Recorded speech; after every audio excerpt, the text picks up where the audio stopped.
Hello everyone. आज हम cover up करने जा रहे हैं chapter number 11 audit committee and corporate governance के चैप्टर में जो अमेंडमेंट्स में 22 एग्जाम के लिए एप्लीकेबल है उनको। चैप्टर 11 दो मेन टॉपिक हैं इसके अंदर, एक audit committee as per section 177 of companies act 2013 और दूसरा SEBI LODR regulations 2015। SEBI LODR regulations में टाइम टू टाइम अमेंडमेंट्स आ रही हैं एंड 2021 में भी इसके अंदर कुछ अमेंडमेंट्स आई हैं। जो अमेंडमेंट सेबी एलओडीआर रेगुलेशंस के अंदर हमारे सिलेबस के लिए, हमारे एग्जाम के लिए रेलिवेंट है, उनमें से एक अमेंडमेंट बहुत सिग्निफिकेंट है, that is risk management committee. But बाकी जो अमेंडमेंट्स हैं बहुत छोटी छोटी इनसिग्निफिकेंट नेचर की अमेंडमेंट्स हैं। तो स्टार्ट करते हैं। First amendment SEBI LODR regulation की रेगुलेशन नंबर 18 के अंदर जो ऑडिट कमेटी के प्रोविजन है उसमें जब हम role of audit committee as per schedule 2 cover up करते हैं तो उस रोल के अंदर एक नया रोल एड ऑन किया गया है। Point number 22, that is audit committee का एक और फंक्शन बताया गया है। क्या? That is they are required to consider and comment किसके ऊपर? On rational, cost benefit and impact. Rational, cost benefit and impact किसका? रिस्ट्रक्चरिंग की जो स्कीम्स होती हैं, मर्जर की, एमलगमेशन की, डीमर्जर की, उन स्कीम्स का क्या इंपैक्ट है लिस्टेड एंटिटी के ऊपर एंड उनके शेयर होल्डर्स के ऊपर। So as a audit committee they are required to consider and comment. First one, they are required to consider, and after considering they need to comment. Now question arise, what they need to consider and comment? Audit committee needs to consider three aspects. क्या क्या चीजें? Number one, rational, that means कि एक company restructuring कर रही है, merger, demerger, amalgamation क्यों कर रही है, उसका कॉस्ट बेनिफिट एनालिसिस करना, उसका क्या इंपैक्ट पड़ेगा लिस्टेड एंटिटी के ऊपर एंड शेयर होल्डर्स के ऊपर, उसको कंसीडर करना है and based upon the consideration जो प्रॉपर कमेंट्स बनते हैं उन कमेंट्स को देना। So audit committee is required to consider and comment what? Rational, cost benefit and impact of restructuring schemes like amalgamation, merger, demerger, etc. किसके ऊपर? On the listed entity and its share holders.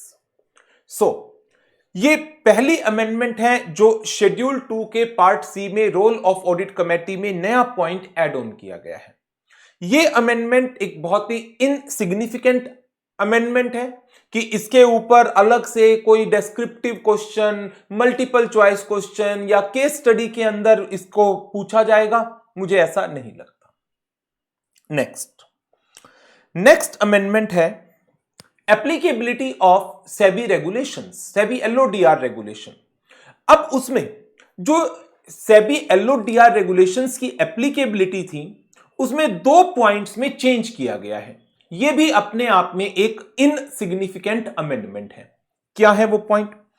जो पहला point है उसके अंदर बताया गया है कि सेबी एलओडीआर रेगुलेशन अप्लाई होगी एक लिस्टेड एंटिटी के ऊपर जिन्होंने अपनी इन सिक्योरिटीज को लिस्टेड करा रखा है। पहला पॉइंट है specified securities that are listed on main board और एसएमई एक्सचेंज, और पहले वर्ड हुआ करता था यहां पर इंस्टीट्यूशनल ट्रेडिंग प्लेटफॉर्म। अब इसका नाम चेंज कर दिया गया है और नया नाम है इनोवेटर्स ग्रोथ प्लेटफॉर्म। नंबर 2, जो सेकंड पॉइंट है इसका, सेकंड पॉइंट के अंदर यहां पर सिक्योरिटीज के नाम लिखे हुए थे अलग अलग। क्या क्या नाम लिखे हुए थे? Non convertible debentures, non convertible preference shares and other securities. उन सबको हटाकर एक सिंगल नाम यहां पर डाल दिया गया, that is non convertible securities. Non convertible securities ये दूसरी अमेंडमेंट है जो अपने आप में इनसिग्निफिकेंट ही है कि एप्लीकेबिलिटी का क्वेश्चन फाइनल लेवल पर मुझे तो नहीं लगता कभी पूछा जाएगा। एंड पॉइंट्स टू रिमेंबर, ये भी एज सच याद करना चाहो कर लेना, छोड़ना चाहो छोड़ सकते हो, ऐसा कोई मेजर अमेंडमेंट नहीं है। क्या कहा गया? इसमें कहा गया कि जिन कंपनीज के ऊपर based upon the market capitalization इन रेगुलेशंस के प्रोविजंस अप्लाई हो गए एक बार एंड लेटर ऑन यदि वो थ्रेशहोल्ड लिमिट के नीचे भी चली जाती है, still provisions are applicable. Provisions of these regulations which become applicable to listed entities on the basis of the market capitalization criteria। बहुत सारी रेगुलेशंस है जहां पर आप मार्केट कैपिटलाइजेशन बेसिस पर बात करते हैं। 500 listed entities, top 1000, top 2000, they shall continue to apply even if the entity fall below such threshold। And similarly, provisions of these regulations which become applicable to listed entities किस basis पर? On the basis of criteria of value of outstanding listed debt securities shall continue to apply to such entities even they fall below such threshold as mentioned in regulation 15 sub regulation 1A। that is, ये एक नया point डाला गया है SEBI LODR regulation में कि एक तो इक्विटी लिस्टेड होती है और दूसरे डेट लिस्टेड होते हैं। लिस्टेड एंटिटी की डेफिनेशन कंपनी लॉ के अंदर भी चेंज हुई कि काफी सारी एंटिटीज को जो इक्विटी लिस्ट नहीं करा रहे, रादर दूसरी सिक्योरिटीज को लिस्ट करा रहे हैं, कंपनी लॉ ने कहा for the purpose of various provisions of companies act उनको लिस्टेड एंटिटी की कैटेगरी में नहीं रखा जाएगा। लिस्टेड एंटिटी की जो डेफिनेशन कंपनी एक्ट के अंदर चेंज हुई, तो अब क्या हुआ? उसके अंदर बेसिकली कौन सी कंपनी डाली गई? वो एंटिटीज जिन्होंने अपनी इक्विटी को लिस्ट नहीं करा रखा, रादर डेट को लिस्ट करा रखा है या प्रेफरेंस शेयर्स की लिस्टिंग करा रखी है। तो है तो listed he, but security equity ना होकर डेट या प्रेफरेंस शेयर्स थे। तो ऐसी एंटिटीज को कंपनी लॉ ने तो कहा कि हम इनको लिस्टेड एंटिटी के डेफिनेशन से बाहर रख रहे हैं, तो जो प्रोविजन कंपनी एक्ट के लिस्टेड एंटिटीज पर अप्लाई होते हैं वो ऐसी एंटिटी पर अप्लाई नहीं होंगे जो लिस्टेड एंटिटी जो अपनी डेट और प्रेफरेंस शेयर्स को लिस्ट करा रही है। अब वही चीज, क्या ऐसी एंटिटी को सेबी ने भी बाहर रखा लिस्टेड एंटिटी की डेफिनेशन से? नो, सेबी ने बाहर नहीं रखा। सेबी ने उसका क्राइटेरिया बना दिया। सेबी ने कहा जो high value debt securities listed है जिन एंटिटी की, उनको कंप्लायंस करना पड़ेगा। तो इन्होंने high value debt securities, high value debt की एक लिमिट बना दी। जैसे रेगुलेशन 15(1)(a), इसके अंदर कहा गया कि जो कॉर्पोरेट गवर्नेंस की रेगुलेशंस हैं वो उन लिस्टेड एंटिटीज पर भी अप्लाई होंगी जिनके आउटस्टैंडिंग डेट 500 करोड़ रुपीस और मोर है। 500 करोड़ रुपीस और मोर। तो यदि किसी एंटिटी का डेट जो लिस्ट है 500 करोड़ रुपए या उससे ज्यादा का लिस्ट है, लेकिन बाद में वो 500 करोड़ से कम का रह गया, तो क्या कॉर्पोरेट गवर्नेंस की जो रेगुलेशन है, रेगुलेशन नंबर 15 से 27, क्या वो अप्लाई नहीं होंगी? वो अप्लाई होंगी अभी भी। तो यहां पर वही प्रोविजन आया कि प्रोविजंस ऑफ दीज रेगुलेशन जो एप्लीकेबल हो गई लिस्टेड एंटिटीज के ऊपर on the basis of criteria of value of outstanding debt securities जो लिस्टेड हैं, they shall continue to apply to such entities even they fall below such threshold as mention in regulation 15(1)(a)। Next, ये थी हमारी amendment in relation to applicability of SEBI LODR regulations, जिसमें innovative growth platform इसने replace किया है institutional trading platform word को। Non convertible debt securities, non convertible preference shares etcetera को replace किया गया है नॉन कन्वर्टिबल सिक्योरिटीज के साथ। ये दो चेंज आए हैं। और इसके अलावा प्रोविजन दिया गया कि यदि एक एंटिटी के ऊपर based upon the threshold SEBI regulations apply हो गई तो they shall continue to apply even if जो थ्रेशोल्ड क्राइटेरिया था उसके नीचे कंपनी चली जाती है। Next amendment obligations of directors and senior management के अंदर है, बहुत छोटी छोटी अमेंडमेंट। रेगुलेशन नंबर 25 जो इंडिपेंडेंट डायरेक्टर्स की ऑब्लिगेशंस की बात करता है, इसमें प्रोविजन था कि इंडिपेंडेंट डायरेक्टर्स को एक ईयर में एटलीस्ट एक मीटिंग करनी होगी जहां पर नॉन इंडिपेंडेंट डायरेक्टर प्रेजेंट नहीं होंगे। Without the presence of non independent directors and the members of the management, और जितने इंडिपेंडेंट डायरेक्टर हैं they shall be present at such meeting. अब अमेंडमेंट क्या है? पहले वर्ड लिखा हुआ था खाली ईयर, अब कर दिया गया इसको फाइनेंशियल ईयर। तो जो इंडिपेंडेंट डायरेक्टर है उनको एक मीटिंग करनी होगी अपनी without the presence of non independent director and the members of the management in a financial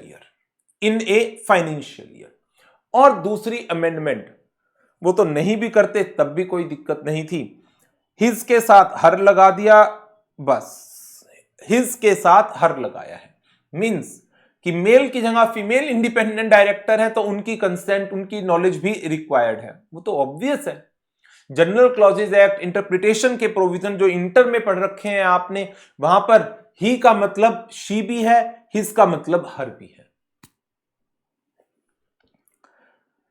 next regulation number 26। Regulation number 26 जहां पर बात की गई है कि एक डायरेक्टर मैक्सिमम कितनी कंपनीज की कितनी कंपनी में उनकी कमेटीज में मेंबर हो सकता है।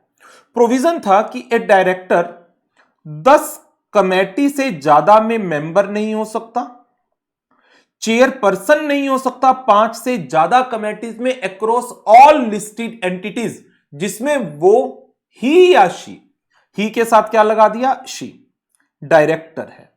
और जो ये 5 चेयरपर्सन 10 टोटल कमेटी की लिमिट कंसीडर की जाती है, इसके अंदर सारी पब्लिक लिमिटेड कंपनीज को तो कंसीडर किया जाएगा चाहे वो लिस्टेड हैं या नहीं, एंड जितनी प्राइवेट लिमिटेड कंपनीज हैं, फॉरेन कंपनीज हैं, सेक्शन 8 कंपनीज के अंदर कोई कमेटी मेंबरशिप है, उनको नहीं कंसीडर किया जाएगा। अब इसमें एक वर्ड और डाल दिया गया, high value debt listed entities. तो यदि कोई पर्सन एक लिस्टेड एंटिटी के अंदर किसी कमेटी का मेंबर है तो जो 10 की लिमिट है, या किसी कंपनी में चेयरपर्सन है किसी कमेटी का, तो चेयरपर्सन की जो 5 की लिमिट है वो सिर्फ पब्लिक लिमिटेड कंपनीज में देखी जाएंगी चाहे वो लिस्टेड है या नहीं, and private limited company, foreign company, section 8 company, पहले ये 3 एक्सक्लूड थी, अब साथ में यदि कोई मेंबरशिप है किसी कमेटी के अंदर, इन्हें high value debt listed entities वो भी कंसीडर नहीं होगी इस लिमिट के लिए। तो ये एक वर्ड और डाला गया है, that is high value debt listed entities का। ये रेगुलेशन नंबर 26 के अंदर अमेंडमेंट की गई है। नाउ इसके बाद तो ऑब्लिगेशन के टॉपिक में तो यही 2 अमेंडमेंट थी, रेगुलेशन नंबर 25 में एंड रेगुलेशन नंबर 26 में, और दोनों में ऐसी कोई भी मेन अमेंडमेंट नहीं है जिसके ऊपर कोई अलग से स्पेसिफिक क्वेश्चन फ्रेम हो। ज्यादा से ज्यादा आएगा तो रेगुलेशन 26 के ऊपर कोई मल्टीपल चॉइस क्वेश्चन बनाया जा सकता है। 10 की लिमिट 5 की लिमिट के लिए क्या इंक्लूड है क्या एक्सक्लूड है। एक्सक्लूड में पहले 3 थी, private limited companies, foreign company, section 8 companies, अब high value debt listed entities भी एक्सक्लूड है उससे। नेक्स्ट टॉपिक, ये इंपॉर्टेंट टॉपिक है, इसके ऊपर तो फुल फ्लेज डिस्क्रिप्टिव क्वेश्चन या केस स्टडी फ्रेम हो सकती है। एंड रिस्क मैनेजमेंट कमेटी, कुछ चेंज किए गए हैं, कुछ नए पॉइंट्स डाले गए हैं। जो चेंज हुए या नए पॉइंट हैं वो सारे रेड कलर के अंदर शो हो रहे हैं। पहला पॉइंट, बोर्ड ऑफ डायरेक्टर आपको एक कमेटी बनानी है, ठीक है, पुराना प्रोविजन है। इस कमेटी में मिनिमम 3 मेंबर होंगे, यह पहले नहीं बताया गया था, जिसमें majority members of the board of directors होंगे। हां, यह बात थी कि जो कमेटी है उसके मेंबर्स में मेजॉरिटी बोर्ड ऑफ डायरेक्टर्स की होंगी, बट मिनिमम कितने मेंबर होंगे यह पहले नहीं था। अब प्रोविजन डाला है मिनिमम 3 मेंबर होंगे, जिसमें मेजॉरिटी डायरेक्टर्स होंगे, इंक्लूडिंग एटलीस्ट 1 इंडिपेंडेंट डायरेक्टर। और यह पुराना ही प्रोविजन है कि यदि लिस्टेड कंपनी है having outstanding superior right equity share, then at least 2/3 of the risk management committee shall comprise of the independent directors. So जो अब प्रोविजन आ गया नया कि रिस्क मैनेजमेंट कमेटी में मिनिमम 3 मेंबर होंगे, तो यदि मिनिमम 3 मेंबर हैं तो इसमें नंबर ऑफ डायरेक्टर्स कितने होंगे, एंड यदि कंपनी में outstanding superior right equity shares हैं तो इंडिपेंडेंट डायरेक्टर का नंबर क्या होगा। यदि रिस्क मैनेजमेंट कमेटी में 3 मेंबर हैं तो 3 में मेजॉरिटी हो गई 2 डायरेक्टर। अब 2 डायरेक्टर हैं तो एटलीस्ट 1 एक का इंडिपेंडेंट डायरेक्टर होना जरूरी है इन दो में से। और यदि कंपनी में outstanding superior right equity share है तो 2/3 of 3 that is 2 members shall be the independent director. यदि कंपनी में outstanding superior right equity share है तो इस कंपनी में यदि 3 मेंबर हैं, मुझे 1 2 3 रिक्वायरमेंट्स पूरी करनी है। 2 डायरेक्टर कम से कम होने चाहिए जिसमें एक इंडिपेंडेंट डायरेक्टर है, और यदि outstanding superior right equity share है तो at least 2/3 of the total number of director shall be independent director. तो इस कमेटी का कंपोजिशन क्या होगा, 2 इंडिपेंडेंट डायरेक्टर होने जरूरी है और एक कोई भी पर्सन हो सकता है, एनी पर्सन। यदि कमेटी में 4 मेंबर हैं, मेजॉरिटी इंडिपेंडेंट डायरेक्टर्स की चाहिए, मेजॉरिटी डायरेक्टर्स की चाहिए, 4 में मेजॉरिटी आएगी 3 की, एक का इंडिपेंडेंट डायरेक्टर होना जरूरी है। यदि कंपनी में outstanding superior right equity share है तो 4 का 2/3 that is 2.33 rounded off to 3 independent director चाहिए। तो इस 4 में कंपोजिशन क्या बनेगी, 3 इंडिपेंडेंट डायरेक्टर प्लस एक कोई भी रख लो। बट यदि हम कहते हैं कमेटी में इन टोटल 5 मेंबर हैं, 5 में मेजॉरिटी 3 की है, एक का इंडिपेंडेंट डायरेक्टर होना जरूरी है, और यदि कंपनी में आउटस्टैंडिंग इक्विटी शेयर है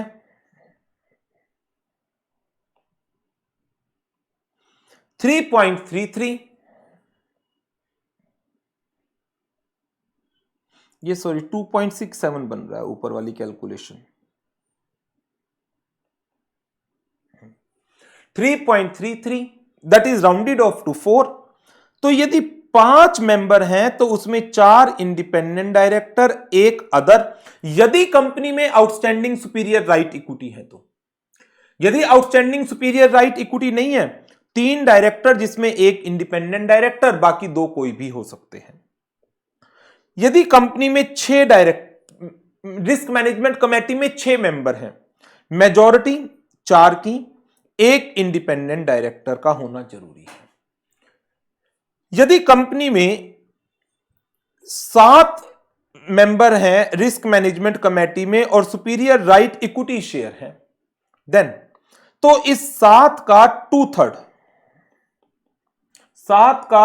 2/3 बन गया आपका 4.67। 5 मेंबर इंडिपेंडेंट डायरेक्टर और 2 कोई भी हो सकते हैं। तो ये एक प्रोविजन डाला गया है, मिनिमम 3 चाहिए, 3 में एक इंडिपेंडेंट डायरेक्टर हो। यदि कंपनी में outstanding superior right equity share भी हैं, in that case 2/3 of the total number of the member of this committee shall be the independent director. आगे ये पुराना ही पॉइंट है कि जो चेयरपर्सन है इस कमेटी का, वो बोर्ड ऑफ डायरेक्टर का एक मेंबर होना चाहिए, और जो सीनियर एग्जीक्यूटिव्स हैं लिस्टेड कमेटी के, वो इस कमेटी के मेंबर बन सकते हैं। ये अमेंडमेंट है। रिस्क मैनेजमेंट कमेटी पहले प्रोविजन था एटलीस्ट वंस, एक बार मीटिंग करेगी। अब प्रोविजन है एटलीस्ट ट्वाइस, साल में कम से कम 2 बार मिलेगी। साल में कम से कम 2 बार मिलेगी। पहले प्रोविजन था वंस का, अब हो गया ट्वाइस का। क्योरम, ये नया प्रोविजन डाला गया। जो रिस्क मैनेजमेंट कमेटी की मीटिंग्स हैं उसमें कम से कम 2 मेंबर या 1/3 whichever is higher, at least 1 member of board of directors shall be there in attendance. So 2 member और 1/3 whichever is higher, एक डायरेक्टर का प्रेजेंट होना जरूरी है। नेक्स्ट प्रोविजन ये भी नया है। Meetings of the risk management committee पहले एक ही थी, कोई गैप की रिक्वायरमेंट ही नहीं थी। अब एक साल में 2 मीटिंग है, तो जो मीटिंग है कंटिन्यूअस बेसिस पर हो और उनके बीच का गैप 180 डेज से ज्यादा का नहीं होना चाहिए। The gap in between the 2 meetings shall not be more than 182 days. अच्छा, बुक में या अमेंडमेंट नोट्स में किसी एक जगह पर एक एरर है, जहां पर 180 की जगह 182 लिखा गया है, उसको करेक्ट कर लीजिएगा। It is 180 days, not 182 days. ये प्रोविजंस पुराने हैं कि रिस्क मैनेजमेंट कमेटी का रोल एंड रिस्पॉन्सिबिलिटी कौन डिफाइन करेगा? बोर्ड ऑफ डायरेक्टर्स डिफाइन करेंगे। And role and responsibilities of risk management committee shall mandatorily include the performance of function that are specified in part number D of schedule number 2। ये तो पुराने provision है। नया provision क्या है? Rather amendment.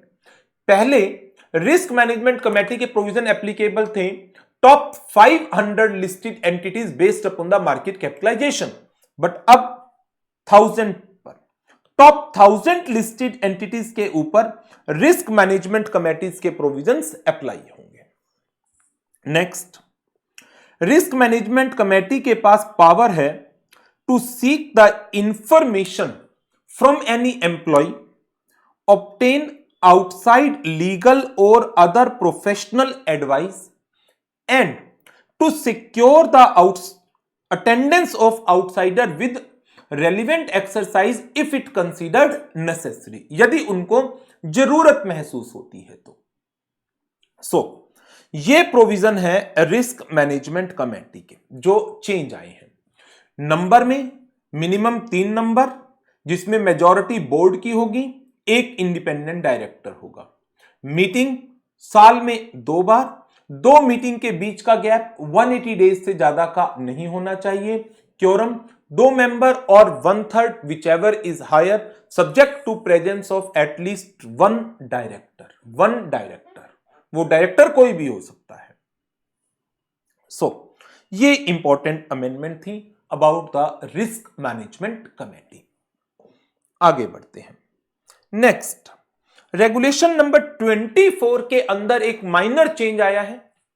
Point number 5, जिसमें यह बात लिखी गई थी कि एक लिस्टेड एंटिटी अपनी किसी मटेरियल सब्सिडियरी में अपनी इन्वेस्टमेंट को, शेयर्स को डिस्पोज ऑफ नहीं करेगी या अपना जो कंट्रोल है वो सीज नहीं करेगी without passing a special resolution in general meeting. तो यहां पर जो शेयर होल्डिंग थी वो था लेस देन 50%, बट अब है लेस देन के साथ और इक्वल टू और डाल दिया गया है।